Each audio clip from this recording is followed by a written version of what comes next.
আসসালামু আলাইকুম। আগ্রাবাদ মহিলা কলেজে আয়োজিত অনলাইন ক্লাসে তোমাদের স্বাগত জানাচ্ছি। আমি লুৎফুন্নেসা চৌধুরী, প্রভাষক জীববিজ্ঞান বিভাগ। আশা করি মেয়েরা সবাই ভালো আছো। গত ক্লাসে আমি উদ্ভিদবিজ্ঞান চতুর্থ অধ্যায় অণুজীব থেকে ভাইরাস নিয়ে আলোচনা শুরু করেছিলাম।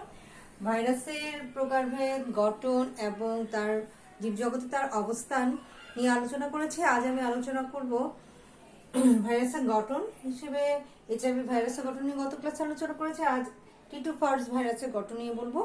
সে সাথে ভাইরাস যে ব্যাকটেরিয়াকে আক্রমণ করে বা জীবদেহে আক্রমণ করে থাকে, সে সংক্রমণের প্রকৃতি বা ধরন সম্পর্কে আলোচনা করবে। এই ধরনের তার সংক্রমণের প্রকৃতির উপর ভিত্তি করে দুই ধরনের চক্র সম্পন্ন করে থাকে। একটা হচ্ছে লাইটিক চক্র, একটা হচ্ছে লাইসোজেনিক চক্র। এই দুটো চক্র নিয়ে আজকে আমি আলোচনা করব। প্রথমে চলে যাচ্ছি তার গঠন সম্পর্কে। গত ক্লাসে যেহেতু আমি তোমাদের এইচআইভি ভাইরাসের গঠন নিয়ে বলেছি, তা তোমাদেরকে আরেকবার স্মরণ করে দিতে চাই। ভাইরাস সাধারণত চারপাশে কি থাকে? প্রোটিনের আবরণ থাকে, প্রোটিন আবরণ নিয়ে গঠিত, এবং ভেতরে নিউক্লিক জেনেটিক কোড হিসেবে নিউক্লিক অ্যাসিড থাকে। নিউক্লিক অ্যাসিড হিসেবে ডিএনএ অথবা আরএনএ অবস্থান করে, এবং চারপাশে যে প্রোটিনের যে আবরণটা থাকে, প্রোটিন আবরণগুলো পরপর প্রোটিন অণুগুলো পরপর যুক্ত হয়ে কতগুলো ইউনিট বা সাব ইউনিট গঠন করে, যাদেরকে ক্যাপসুমিয়ার বলা হয়। এবং এই ক্যাপসুমিয়ারগুলো পরপর সজ্জিত হয়ে একটি প্রোটিনের আবরণ বা ক্যাপসিড আবরণ গঠন করে থাকে। আর রয়েছে তার ভেতরে জেনেটিক বস্তু হিসেবে, জেনেটিক কোড হিসেবে রয়েছে ডিএনএ অথবা আরএনএ, নিউক্লিক অ্যাসিড। এক্ষেত্রে কখনো কখনো কোনো ভাইরাসের দেহে বাইরের দিকে একটি বহি আবরণ থাকে, কখনো কখনো লিপিডের একটি আবরণ থাকতে পারে। লিপিড অণুগুলো পরপর সজ্জিত হয়ে লিপোপ্রোটিন দিয়ে গঠিত হতে পারে এই প্রোটিন আবরণটি। তো সেই ক্ষেত্রে প্রোটিনের আবরণ না থেকে বরং লিপোপ্রোটিনের একটি আবরণ থাকতে পারে। তখন এই লিপোপ্রোটিনের আবরণটিকে লিপোমিয়ার বলা হয়, এবং লিপোমিয়ার বলা হয়ে থাকে। সাধারণত এই কারণেই আমরা ভাইরাসের ক্ষেত্রে দেখতে পাই যে এই যে করোনা ভাইরাসের জন্য আমরা বলি কি করতে হবে, সাবান দিয়ে হাত ভালোভাবে ধুতে হবে। অর্থাৎ ক্ষারের মাধ্যমে উপরে প্রোটিন এবং লিপিডের আবরণটা যদি আমরা দূরীভূত করতে পারি, তাহলে ভাইরাস কিন্তু নিষ্ক্রিয় হয়ে যাবে বা ভাইরাসের ক্ষতিকর বা সংক্রমণ দিক থেকে আমরা রক্ষা পাবো। কারণ আমি গত ক্লাস তোমাদের বলেছি, ভাইরাসের একটা অ্যাক্টিভেটর, প্রোটিন আবরণের মধ্যে একটা অ্যাক্টিভেটর সাইট রয়েছে, যেটা পোষক দেহে রিসেপ্টর সাইটের সাথে একীভূত হতে পারলে বা সংযুক্ত হতে পারলেই তখন সে সংক্রমণ ঘটাতে সক্ষম হয়। তো আমরা যে করোনা ভাইরাসের জন্য বারবার আমাদের স্বাস্থ্যবিধির কথা বলা হয়, পরিষ্কার পরিচ্ছন্ন থাকতে বলা হয়, হাতটা সাবান দিয়ে বারবার ধুতে বলা হয়। এটা কারণ হচ্ছে আমরা যে হাত দিয়ে সবকিছু টাচ করে থাকি বা স্পর্শ করে থাকি, ফলে আমাদের দেহের অন্যান্য অংশ থেকে তুলনামূলকভাবে হাতে ভাইরাসের সংক্রমণ হওয়ার বা লেগে যাওয়ার সম্ভাবনা সবচেয়ে বেশি।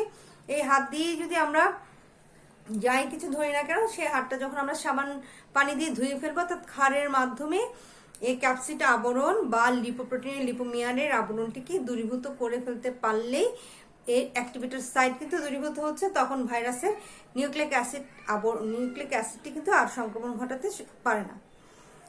যাই হোক, এরপর চলে যাচ্ছে আমি টিটু ফার্স ভাইরাসের কথা বলবো। এইখানে তোমাদের বইয়ে কিন্তু টোবাকো মোজাইক ভাইরাস বা টিএমভি ভাইরাসের গঠন সম্পর্কেও বলা হয়েছে। তোমরা দেখেছো ওখানে এরকম ভাবে কতগুলো গঠনের দন্দাকার। আমরা গত ক্লাসে বলেছি টিএমভি ভাইরাস দন্দাকার কি রয়েছে, দেখতে অনেকটা কিরকম, এরকম ফুলের মতো দেখতে পাচ্ছ। অর্থাৎ এরকম দন্দাকৃতির টিএমভি ভাইরাস রয়েছে। টিএমভি ভাইরাসটির কেন্দ্রীয় অংশে যে একটি সূত্র আকার ডিএনএ রয়েছে, এই একটি আবরণকে, অর্থাৎ এরকম একটি কেন্দ্রীয় কোড, এখানে মূলত আরএনএ, এবং রয়েছে চারপাশে প্রোটিনের আবরণগুলো রয়েছে। প্রোটিনের আবরণটি ক্যাপসুল, এই একটি ইউনিটকেই বলা হয় প্রোটিনের সাব ইউনিট বা ক্যাপসোমিয়ার। তোমরা দেখতে পাচ্ছ বোর্ডে আমি পুরো একটি টোবাকো মোজাইক ভাইরাসের অংশবিশেষ অঙ্কন করেছে। টোবাকো মোজাইক ভাইরাস দন্দাকার, তার অংশবিশেষ অঙ্কন করেছে এবং তার একটি প্রস্তুতচ্ছেদ করে অংশটুকু এখানে দেখেছি, যেখানে একটি অংশই হচ্ছে একটি প্রোটিনের সাব ইউনিট বা ক্যাপসোমিয়ার, যার চারপাশে প্রোটিন অণুগুলো সজ্জিত আছে এবং কেন্দ্রে আরএনএ অণুটি অবস্থান, নিউক্লিক অ্যাসিডের আরএনএ অণুটি অবস্থান করছে। এরকম অনেকগুলো ক্যাপসোমিয়ার বা সাব ইউনিট গুলো পরপর সজ্জিত হয়ে দ্বন্দ্বাকৃতির টোবাকো মোজাইক বা টিএমভি ভাইরাসটির দেহ গঠন করে থাকে।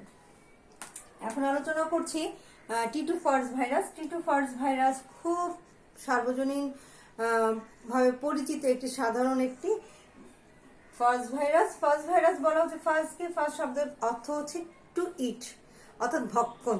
যে ভাইরাসের কাজই হচ্ছে অন্য কোনো ক্ষুদ্র অণুজীবগুলোকে ভক্ষণ করে বা ধ্বংস করে দেয়, বিদীর্ণ করে দেয়, লাইসেস করে দেয়, সেই ভাইরাসগুলোকেই বলা হয় ফার্স ভাইরাস। এর মধ্যে খুব কমন এবং সাধারণ একটি ভক্ষণ ক্ষমতা সম্পন্ন ভাইরাস হচ্ছে টিটু ফার্স। টিটু ফার্স ভাইরাস সাধারণত ব্যাকটেরিয়া দেহকে সংক্রমণ ঘটায়, ব্যাকটেরিয়ার দেহের ভিতরে প্রবেশ করে তার সংখ্যা, ভাইরাসের সংখ্যা বৃদ্ধি করে এবং ভাইরাসকে, ব্যাকটেরিয়াকে বিদীর্ণ করে দেহ থেকে বের হয়ে আসে। তাই এই ভাইরাসকে, টিটু ফার্স ভাইরাসকে ব্যাকটেরিয়া ফার্স ভাইরাস বলা হয়ে থাকে। আমি এখানে দৈহিক গঠন সম্পর্কে একটু বলছি। সাধারণত একটি ষড়ভুজাকৃতির বড় একটি মাথা রয়েছে, মাথা রয়েছে এবং একটি লম্বা দন্ডাকৃতি একটি লেজ রয়েছে।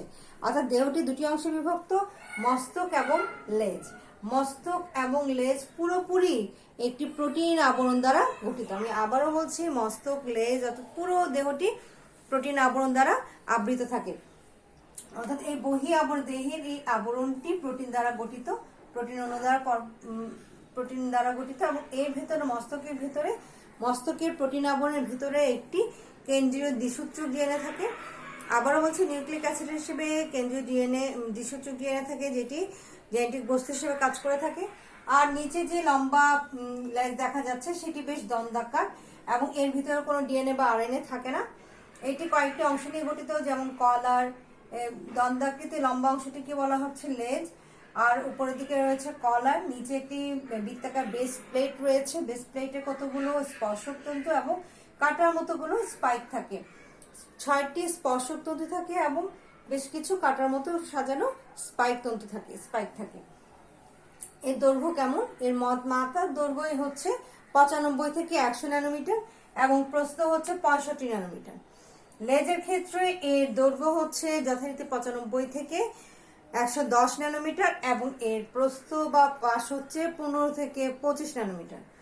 এরকম একটি ফার্স ভাইরাস সাধারণত কাকে আক্রমণ করে? সংখ্যা বৃদ্ধির জন্য এরা ব্যাকটেরিয়াকে আক্রমণ করে। কথাটার মানে হচ্ছে, বিশেষ করে ইকোলাই ব্যাকটেরিয়া, এই কথাটার মানে হচ্ছে এই স্পর্শক তন্তু বা বেস প্লেটের স্পর্শক তন্তুটি হচ্ছে এই টিটু ফার্স ভাইরাসের অ্যাক্টিভেটর সাইট এবং ভাইরাসের ব্যাকটেরিয়ার ক্ষেত্রে সাধারণত ইকোলাই ব্যাকটেরিয়াকে সংক্রমণ ঘটায় সবচেয়ে বেশি।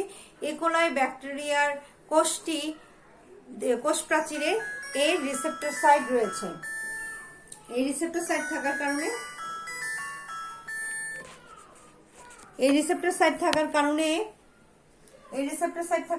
এই টিটু ফার্স ভাইরাস এই স্পাইক বা অ্যাক্টিভেটর সাইট দিয়ে ইকোলাই ভাইরাসের কোষ প্রাচীরে সংলগ্ন হতে পারে এবং তাকে ইকোলাই ভাইরাসকে সংক্রমণ করতে পারে।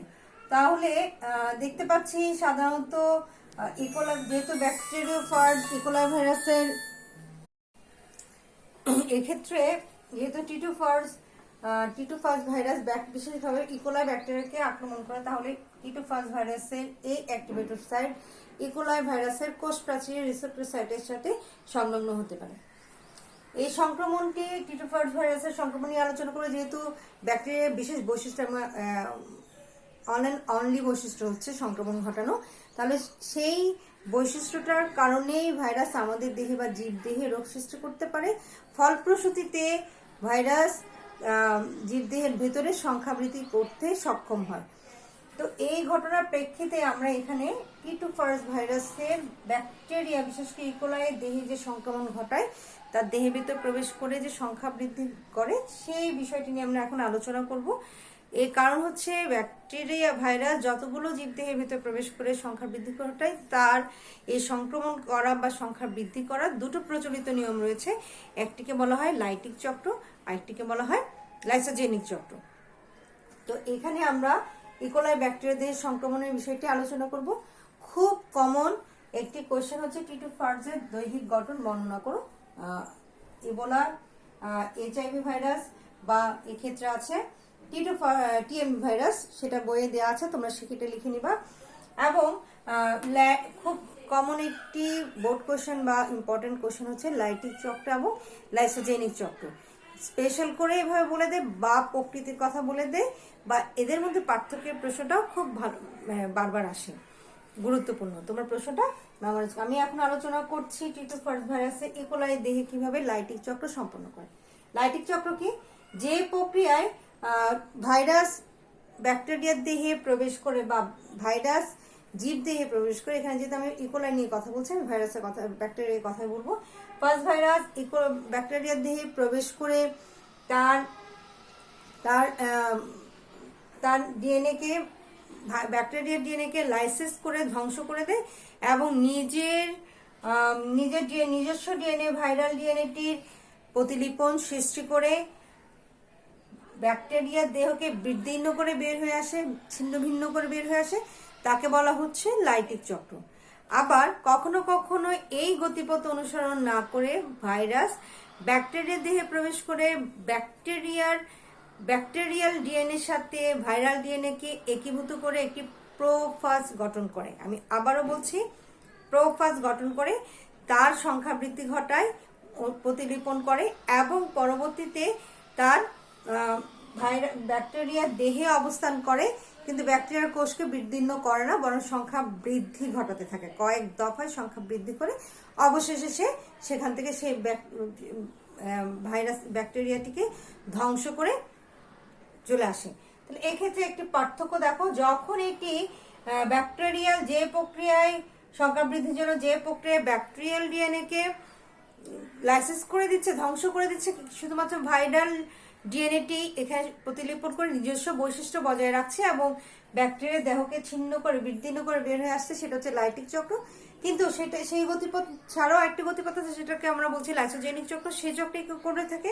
সেই চক্রে নিজস্ব ভাইরাল ডিএনএর সাথে ব্যাকটেরিয়াল ডিএনএকে একীভূত করে একটি প্রোফাজ ডিএনএ গঠন করে এবং সেই প্রোফাজ ডিএনএটি স্বাভাবিকভাবে দ্বিবিভাজন বা অজনজনন প্রক্রিয়া, যত ধরনের ভিন্ন ধরনের প্রক্রিয়ার দ্বিবিভাজন বা অন্য কোনো প্রক্রিয়ার মাধ্যমে সংখ্যা বৃদ্ধি করে। সংখ্যা বৃদ্ধি করার পর সে নিজস্ব আবার অ্যাক্টিভ সাইটগুলো, শুধুমাত্র ডিএনএ হিসেবে ডিএনএ বা নিউক্লিক অংশটুকু থাকে, তখন কোনো ধরনের প্রোটিন আবরণ গঠন করে না, এবং সেই প্রক্রিয়া সেই ব্যাকটেরিয়া থেকে কয়েক দফায়, একটি ব্যাকটেরিয়া থেকে সে কয়েক দফায় ব্যাকটেরিয়াল ডিএনএর সাথে কয়েক দফায় সে সংখ্যা বৃদ্ধি করে অসংখ্য প্রতিলিপি বা ডিএনএ অংশ গঠন করে থাকে। ফলপ্রসূ অ্যাটলাস সে বিদীর্ণ করে বের হয়ে আসে বা ধ্বংস করে বের হয়ে আসে। এই ক্ষেত্রে একটা জিনিস লক্ষণীয় যে লাইটিক চক্রে যেখানে একটি কোষ বিদীর্ণ করে অসংখ্য ভাইরাসের জন্ম হচ্ছে বা সৃষ্টি হচ্ছে, লাইসোজেনিক চক্রে কিন্তু কয়েকবার এই চক্রটি পুনরাবৃত্তি ঘটার মাধ্যমে ভাইরাসের ডিএনএ গঠিত হয় এবং পরবর্তীতে সে শুধুমাত্র ডিএনএ অংশটুকু বের হয়ে আসে। আমি এখানে একটু লাইটিক চক্রটা স্টেপ বাই স্টেপ বলছি। প্রথমত হচ্ছে সংযুক্তিকরণ বা পৃষ্ঠলগ্ন হওয়া। দেখতে পাচ্ছ চিত্রে একটি টি2 ফার্স্ট ভাইরাস একটি ব্যাকটেরিয়া বা ইকোলাইয়ের কোষপ্রাচীরের সাথে সংলগ্ন হয়েছে। একটু আগেই বলেছি, যেহেতু সংক্রমণ ঘটার প্রকৃতি হচ্ছে এমন যে বিশেষ ভাইরাসটি দেহে কোথাও একটি অ্যাক্টিভেটর সাইট এবং পোষক দেহের কোথাও একটি রিসেপ্টর সাইট রয়েছে। তো সুতরাং ধরেই নিচ্ছি এটি প্রমাণিত যে ইকোলাই ব্যাকটেরিয়ার কোষপ্রাচীরে টি2 ফার্স্টের জন্য একটি রিসেপ্টর সাইট রয়েছে। এই রিসেপ্টর সাইটের মাধ্যমে স্পর্শতন্ত্রের মাধ্যমে এই কোষপ্রাচীর সংলগ্ন হয়, এটি প্রথম ধাপ। পরবর্তীতে ধাপে গিয়ে এই কোষপ্রাচীর ছিন্ন করে ফেলে বা ছিদ্র করে ফেলে এবং ছিদ্র পথ দিয়ে ভাইরাস তার নিজস্ব ভাইরাল ডিএনএটি বা ডিএনএ অংশটুকু কোথায় প্রবেশ করে দেয়? ব্যাকটেরিয়ার দেহে সাইটোপ্লাজমে প্রবেশ করে দেয়। কিন্তু তার দেহের যে প্রোটিন আবরণটা সম্পূর্ণ ব্যাকটেরিয়ার দেহের বাইরে অবস্থান করে। এক্ষেত্রে একটা বিষয় লক্ষণীয়, আমাদের দেহ কিন্তু এভাবে সংক্রমণ ঘটে, তবে এখন বর্তমানে অধিকাংশ ভাইরাসে কিন্তু সম্পূর্ণ দেহ আবরণ নিয়ে, অর্থাৎ প্রোটিন আবরণ নিয়ে আমাদের দেহে প্রবেশ করে এবং পরবর্তীতে আমাদের দেহের ভিতরে বিভিন্ন এনজাইমের কার্যকারিতায় সে প্রোটিন আবরণটি বিদীর্ণ হয়ে যায় বা ধ্বংস হয়ে যায় বা নষ্ট হয়ে যায় এবং অ্যাক্টিভ অংশটুকু অর্থাৎ ডিএনএ অংশটুকু তারপর আমাদের দেহে সংক্রমণ ঘটায় বা আমাদের কোষের সাথে একীভূত হয়ে লাইটিক বা লাইসোজেনিক চক্রের মাধ্যমে সংক্রমণ সম্পন্ন করে। এই ক্ষেত্রে দেখা যাচ্ছে যে টি2 ফার্স্ট ভাইরাসের প্রোটিন আবরণটা বাইরে থেকে যাচ্ছে, শুধুমাত্র ডিএনএ অংশটুকু ভাইরাসের দেহে ব্যাকটেরিয়ার দেহের ভিতর প্রবেশ করেছে। এই লাল অংশটুকু আমরা দেখতে পাচ্ছি, আমি লাল কালি দিয়ে মার্ক করা এই ডিএনএটিকে ভাইরাল ডিএনএ হিসেবে চিহ্নিত করেছি বা বোঝাতে চেষ্টা করছি। আর এখানে ইকোলাই ব্যাকটেরিয়ার নিজস্ব একটি বৃত্তাকার ডিএনএ আছে, তোমরা দেখতে পাচ্ছ ইকোলাই দেহে যে বৃত্তাকার ডিএনএটিকে আমি এখানে দেখাচ্ছি কালো কালি দিয়ে আঁকা। এই বৃত্তাকার ডিএনএটি কিন্তু তখনও পর্যন্ত অক্ষত ছিল। পরবর্তীতে ভাইরাল ডিএনএ এর কোষ প্রাচীরে অর্থাৎ ব্যাকটেরিয়ার দেহের ভিতরে প্রবেশ করার পর একটি আরএনএ পলিমারেজ এনজাইম গঠন করে থাকে। আরএনএ পলিমারেজ এনজাইমের কার্যকারিতায় এটি কি হয়ে যায়, প্রথমত ব্যাকটেরিয়ার নিজস্ব ডিএনএটি লাইসেস হয়ে যায় বা ছিন্ন ভিন্ন হয়ে যায়, ক্ষুদ্র ক্ষুদ্র অংশে পরিণত হয়। সেই সাথে সেই এনজাইমের কার্যকারিতায় ভাইরাল ডিএনএটি তার প্রতিলিপি গঠনে সক্ষম হয়, অর্থাৎ এমআরএনএ গঠনে সক্ষম হয়। পরবর্তী স্টেপে দেখো ফার্স্ট ডিএনএ এর অনুপ্রবেশ এবং অনুলিপনের ক্ষেত্রে আরেকটি স্টেপ বাই স্টেপ আরো সময় অগ্রসরতার সাথে সাথে ব্যাকটেরিয়ার নিজস্ব ডিএনএটি একেবারে ছিন্ন ভিন্ন হয়ে বিশ্লিষ্ট হয়ে যায়, নষ্ট হয়ে যায় এবং তার অংশবিশেষগুলো কিন্তু ব্যাকটেরিয়ার নিজস্ব ডিএনএ প্রতিলিপনের পরবর্তী স্টেপের জন্য প্রস্তুত হয়। অর্থাৎ ব্যাকটেরিয়ার যে নিজস্ব ডিএনএ ছিল সেটা ছিন্ন ভিন্ন হয়ে তার অংশবিশেষগুলো মূলত তার প্রোটিন তৈরির জন্য কাজ করতে থাকে। পরবর্তী স্টেপে দেখা যায় একত্রিত হওয়া। এই ভাইরাসের নিজস্ব প্রতিলিপন করা নতুন ডিএনএ অংশ বিশেষগুলোর চারপাশে কাঙ্ক্ষিত প্রোটিন আবরণগুলো তৈরি হতে থাকে। এই কাঙ্ক্ষিত প্রোটিন আবরণের যোগান দিয়েছে মূলত ব্যাকটেরিয়ার ডিএনএ বিশ্লিষ্ট অংশগুলো কার্যকারিতায় প্রয়োজনীয় প্রোটিন অণুগুলো সংশ্লেষিত হয়েছে এবং প্রোটিন অণুগুলো এই ডিএনএ অংশটুকুর চারপাশে ভাইরাল ডিএনএ চারপাশে ক্যাপসিড আবরণ গঠন করে নেয়। এই ক্যাপসিড আবরণগুলো পরবর্তীতে একত্রিত হতে থাকে, অর্থাৎ মস্তক গঠিত হয়। মস্তক গঠিত হওয়ার পর এরপর লেজ, স্পাইক, কলার, বেসমেন্ট গঠিত হয়ে নতুন ভাইরাসে সৃষ্টি হয়। তারপর এই নতুন ভাইরাস অণুগুলো বা নতুন ভাইরাসগুলো ব্যাকটেরিয়ার আবরণকে বহি আবরণ বা কোষ প্রাচীরকে বিঘ্নিত করে বাইরে বের হয়ে আসে, অর্থাৎ ব্যাকটেরিয়া ধ্বংসপ্রাপ্ত হয়। লাইটিক চক্রে খুব দ্রুত ভাইরাসের সংখ্যা বৃদ্ধি ঘটে এবং খুব দ্রুত ব্যাকটেরিয়া কোষগুলো নিঃশেষ হতে থাকে এবং এই ক্ষেত্রে ভাইরাসের নিজস্ব ডিএনএ মিউটেশন হওয়ার ক্ষমতা খুব কম থাকে, মিউটেট হয় না, একেবারে অপরিবর্তনীয় ভাইরাসের সৃষ্টি হয় বা বের হয়ে আসে। কিন্তু লাইসোজেনিক চক্রে আমি একটু লাইসোজেনিক চক্র এখানে আঁকিনি, কিন্তু আমি তোমাদের একটু বলে দিচ্ছি লাইসোজেনিক চক্রে কি হয়। লাইসোজেনিক চক্রে সাধারণত দেখা যায় যে এটি অনুপ্রবেশ করার পর ব্যাকটেরিয়ার কোষের সাথে ভাইরাসের নিজস্ব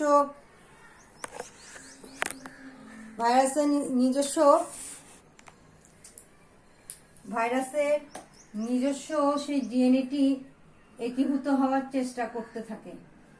ফলপ্রসূতিতে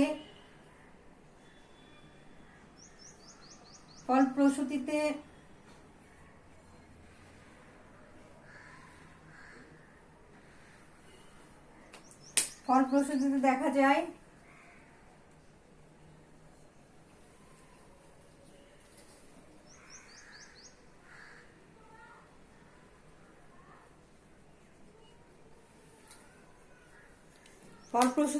যায় এক্ষেত্রে ঠিক লাইটিক চক্র রাসায়নিক চক্রের জন্য লাইটিক চক্রের মতো প্রথমে সংলগ্ন হয় ভেতরে ডিএনএ অংশটুকু প্রবেশকৃত ডিএনএ ভাইরাল ডিএনএ এবং ব্যাকটেরিয়াল ডিএনএ একীভূত হয়ে প্রোফাজ গঠন হওয়ার পর সেটি ব্যাকটেরিয়ার স্বাভাবিক দৈহিক বিভাজনের মতো দ্বিবিভাজিত হয়ে দুটো নতুন করে প্রোফাইল গঠন করে। নতুন এই প্রোফাইলটি পুনরায় বারবার বিভক্ত হতে হতে এখানে যে প্রোটিন আবরণ গঠিত হয়েছে, এক্ষেত্রে প্রোটিন আবরণগুলো গঠিত হয় না, লেজ, স্পাইক কিছুই গঠিত হয় না, বরং এই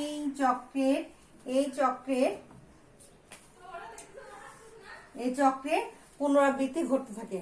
অর্থাৎ এই নতুন ভাইরাসটি, এই নতুন যে ডিএনএ তৈরি হচ্ছে, নতুন যে প্রতিলিপন হচ্ছে, এর প্রোফাইল কিন্তু ভাইরাসের নিজস্ব ডিএনএর সাথে ব্যাকটেরিয়ার নিজস্ব ডিএনএর সংমিশ্রণের মাধ্যমে একীভূতকরণের মাধ্যমে নতুন জেনেটিক প্রোফাইল তৈরি হয়েছে। ফলে এই ভাইরাস কিন্তু মিউটেট করতে পারে। অর্থাৎ এই যে ভাইরাসটি ভাইরাসের ব্যাকটেরিয়া দিয়ে প্রবেশ করেছিল, যে জেনেটিক প্রোফাইল নিয়ে, সেটি কিন্তু ব্যাকটেরিয়ার নিজস্ব ডিএনএ এর সাথে একীভূত হওয়ার কারণে নতুন জেনেটিক প্রোফাইল নিয়ে, নতুন জেনেটিক বিন্যাস নিয়ে, নতুন বিন্যাস বা মিউটেশন নিয়ে, নতুন ভ্যারাইটি নিয়ে বের হয়ে আসে। অর্থাৎ এই প্রক্রিয়া বারবার চলতে থাকে এবং অবশেষে সে অসংখ্য ব্যাকটেরিয়াল ডিএনএ এর অংশগুলো বিদীর্ণ হয়ে বের হয়ে এসে প্রোটিন আবরণ দ্বারা আবৃত হয়। এই ক্ষেত্রে লাইসোজেনিক চক্রের মাধ্যমে উদ্ভূত ব্যাকটেরিয়াগুলো বা ভাইরাসগুলো প্রচুর আরো আপডেট ক্যাটাগরি হিসেবে আবির্ভূত হয়। তো তোমরা বই থেকে লাইটিক এবং লাইসোজেনিক চক্রটা ভালো করে পড়বে, খুব ইম্পর্টেন্ট। সেই সাথে এই দুটোর মধ্যে পার্থক্য রয়েছে, সুস্পষ্ট পার্থক্য আছে, পার্থক্যগুলো আইডেন্টিফাই করবে। এটা খুব ইম্পর্টেন্ট একটি প্রশ্ন, সবাই চর্চা করবা। আগামী ক্লাসে আমন্ত্রণ জানিয়ে এখানে শেষ করছি। আল্লাহ হাফেজ।